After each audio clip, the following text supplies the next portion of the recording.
जय श्री हरि। राधे राधे। आप सभी का दिन शुभ हो। आप सब पर श्री हरि की कृपा बनी रहे। अब मैं आपको बताऊंगी 365 बाती का दिया कब, कहाँ और कैसे जलाना है। कार्तिक महीना, जिसे धर्म और आस्था का महीना भी माना जाता है, इस पवित्र महीने में दीपदान का विशेष महत्व है। और अगर आप पूरे साल दीपदान नहीं कर पा रहे हैं तो कार्तिक पूर्णिमा पर एक ही खास दिया जलाकर आप पूरे साल का पुण्य प्राप्त कर सकते हैं। आज मैं आपको बताऊंगी 365 बाती के महादीपक के बारे में। क्या है इस दिए का महत्व, इसे कब, कहाँ और कैसे जलाना है, चलिए जानते हैं। 365 बाती का दिया साल के 365 दिनों का प्रतिनिधित्व करता है और इसे जलाने का सबसे शुभ दिन है कार्तिक पूर्णिमा की तिथि। कार्तिक पूर्णिमा के दिन देव दिवाली भी मनाई जाती है। कार्तिक मास के आखिरी 5 दिन या इसमें से किसी भी एक दिन या फिर एकादशी से लेकर पूर्णिमा तक किसी भी दिन आप ये दीपक जला सकते हैं। ये सबसे शुभ समय है। ये दिया जलाने का सबसे सही समय है शाम के समय या रात्रि के समय जलाना। ये सबसे उत्तम रहेगा, खासकर प्रदोष काल में।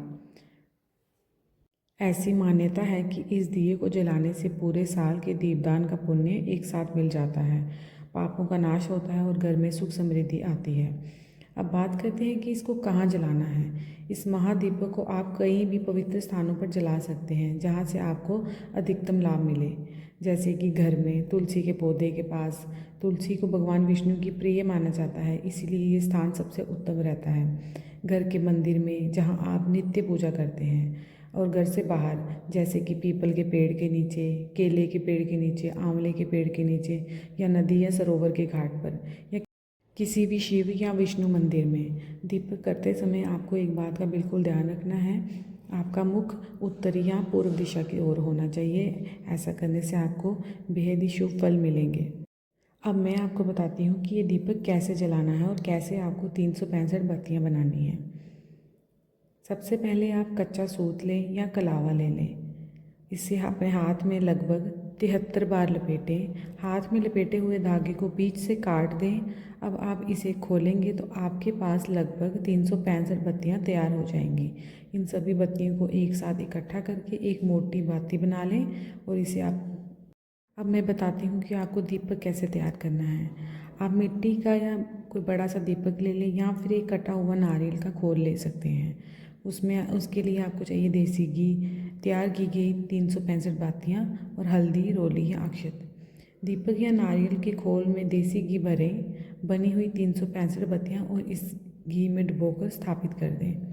दीपक को किसी भी आसन जैसे प्लेट पर रख सकते हैं और दीपक के नीचे आपको दीपक जलाने से पहले नीचे अक्षत ज़रूर रखने हैं, ये बहुत ही ज़रूरी है।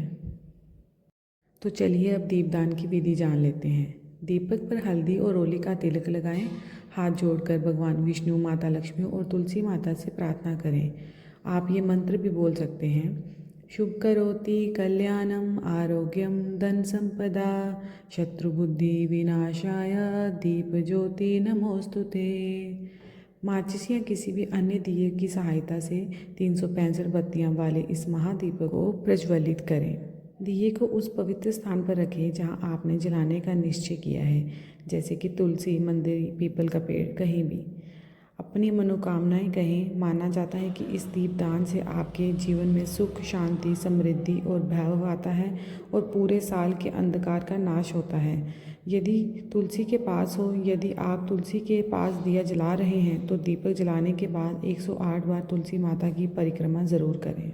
कार्तिक पूर्णिमा का ये 365 बत्ती का दीपदान एक छोटा सा प्रयास है जिससे आप पूरे वर्ष की भक्ति का फल एक साथ प्राप्त कर सकते हैं। ये दिया केवल प्रकाश नहीं बल्कि आपके जीवन में ज्ञान, धन और सुख समृद्धि का द्वार खोलता है। आप सभी को कार्तिक पूर्णिमा और दीपदान की हार्दिक शुभकामनाएं। कमेंट में जय श्री हरि ज़रूर लिखें। धन्यवाद।